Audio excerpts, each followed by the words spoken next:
In 2018, while on a campaign trail in the northern Ugandan district of Arua, General Museveni decided that it was too much for him to take.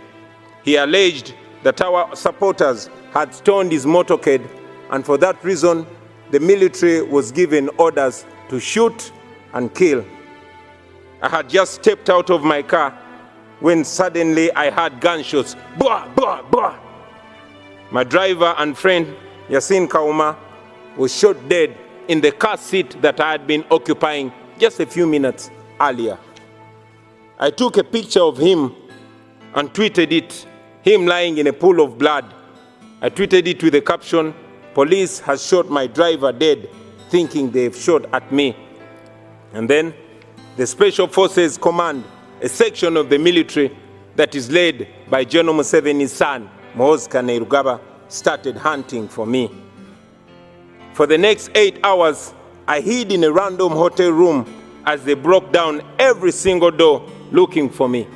Meanwhile, my tweet went viral, and suddenly the entire world was watching Museveni.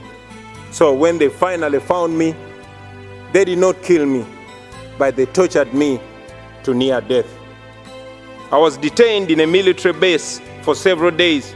Not even my family knew where I was. I later learned that people protested in very many parts of the world calling for my release. And for this, I am forever grateful, because if it was not for that pressure, I'm sure I would not be alive to talk to you today. In a military court, I was charged with the offense of annoying the president, treason, and illegal possession of firearms. They displayed 2 machine guns to prove that. And of course, these were trumped-up charges. Out of shame, the firearms charges were later dropped and the guns disappeared.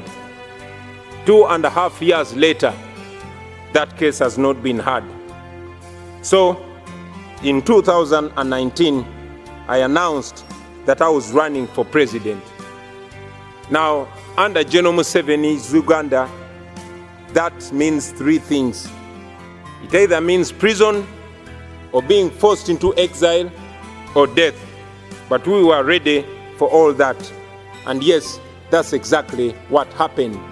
We endured the most horrifying campaign, the most violent campaign, the most brutal and murderous campaign you can ever imagine. In November 2020, I was arrested for allegedly violating COVID-19 regulations, a convenient excuse for Museveni to suppress his political opponents.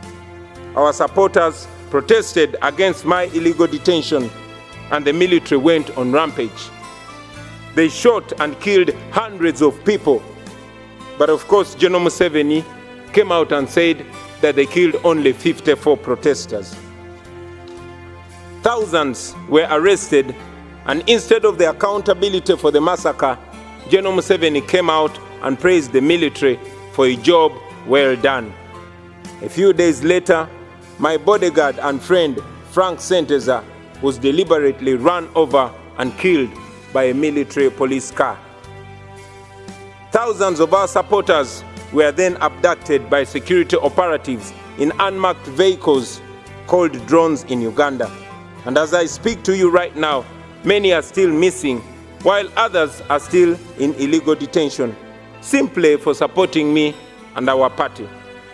Those who were lucky to return, they came back with severe torture marks and horrifying stories.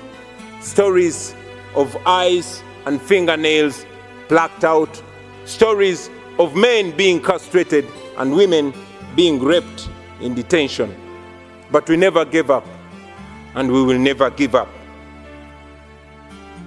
It wasn't me challenging General Museveni.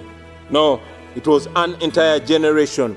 And for the first time, there were no tribal lines, there were no religious lines, there were no class lines.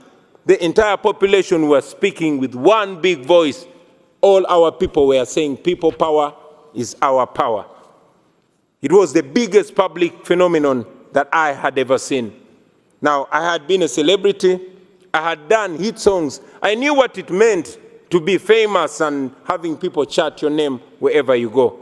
But this was different. On election day, after casting my ballot, I went home only to find my house surrounded with hundreds of soldiers. And later I learned that the same was happening to all